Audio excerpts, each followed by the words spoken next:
questioned by the detectives in the kitchen of his apartment, while the body of his father was lying on the floor in the bedroom. You think you could remember details under those circumstances? I do. Under great emotional stress? Under great emotional stress. He remembered them correctly in court. He named the pictures and the stars who played in them. Yes. His lawyer took great pains to bring that out. He had 3 months from the night of the murder to the day of the trial in which to memorize them. It's not difficult for a lawyer to find out what played at a particular theater on a particular night. I'll take the testimony of the policeman who interrogated the boy right after the murder, when he couldn't remember a thing about the movies, great emotional stress or not. I'd like to ask you a personal question. Go ahead. Where were you last night? I was home. How about the night before that? Come on, what is this? No, that's all right.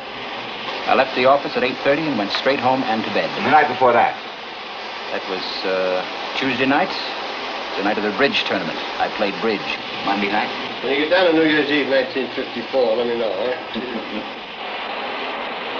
Monday night, my wife and I went to the movies. What did you see? The Scarlet Circle. It is a very clever whodunit. What was the second feature?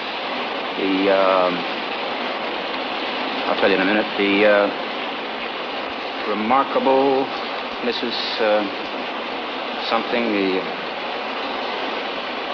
Mrs. Bainbridge. The remarkable Mrs. Bainbridge.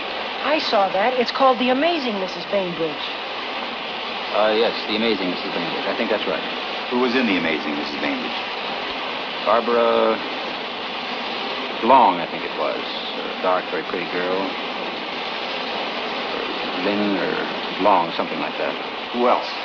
I'd never heard of them before. It's a very inexpensive second feature with unknown. And you weren't under an emotional stress, were you? No. I wasn't. As we see here, Davis employs a variety of different strategies to persuade the juror members, and these strategies are specifically targeted to the situation and the individual. He talks to each person separately, targeting the guilty voters to break down their arguments rather than pushing them to agree to his own point. This is absolutely key to any kind of negotiation. However, just as important in negotiation is building and managing relationships. People like those who like them is one of the fundamental principles of persuasion. If you want to influence people, win friends. Let's see how Davis does that. What does it mean? You found another knife like it. What's that, the discovery of the age or something? You mean you're asking us to believe that somebody else did the stabbing with exactly the same kind of knife? The odds are 1,000,000 to 1. It's possible. But not very probable. Okay, fellas, let's take our seats. Davis uses this principle of liking to build relationships in order to persuade the different members of his team. He makes an effort to become likable by listening to them rather than attacking them. Building solidarity is an important aspect of persuasion, and Davis is an expert of this act. 9 of us now seem to feel that the defendant is innocent. But we're just gambling on probabilities. We may be wrong. We may be trying to let a guilty man go free. I don't know. Nobody really can. But we have a reasonable doubt. And that's something that's very valuable in our system. No jury can declare a man guilty unless it's sure. We 9 can't understand how you 3 are still so sure. Davis tries to build solidarity through friendly gestures and by making the use of words like we and our instead of I and mine. This not only brings the members of the team closer but also instills a sense of achieving a common goal. People follow the lead of similar. Davis uses this principle of social proof to persuade people who started becoming doubtful of their earlier decision of voting the defendant guilty. How's he's twisting the facts, I'm telling you. Did or didn't the old man see the kid running out of the house at 12:10?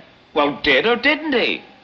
He says he did. Says he did. Boy, how do you like that? Now, look, witnesses can make mistakes. Sure, when you want them to, they do, or when he wants them to, they do. You know what I mean? Keep the yelling down. Oh, you keep saying that. Maybe what we need is a little yelling in here. These guys keep going off every which way. Did hear the scream, didn't hear the scream. What difference does it make? You people are talking only about the little details. You're forgetting the important stuff. I mean, all of a sudden, everybody here. I'm talking.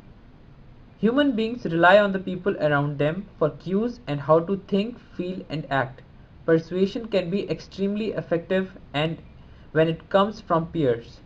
Davis uses peer power whenever it's available. He asks for ballots whenever he thinks he has won a new voter. So that's how to negotiate without power, from the preparation stage all the way to the implementation. We'll return next week with our second installment, how to negotiate when you have power or formal authority over the parties.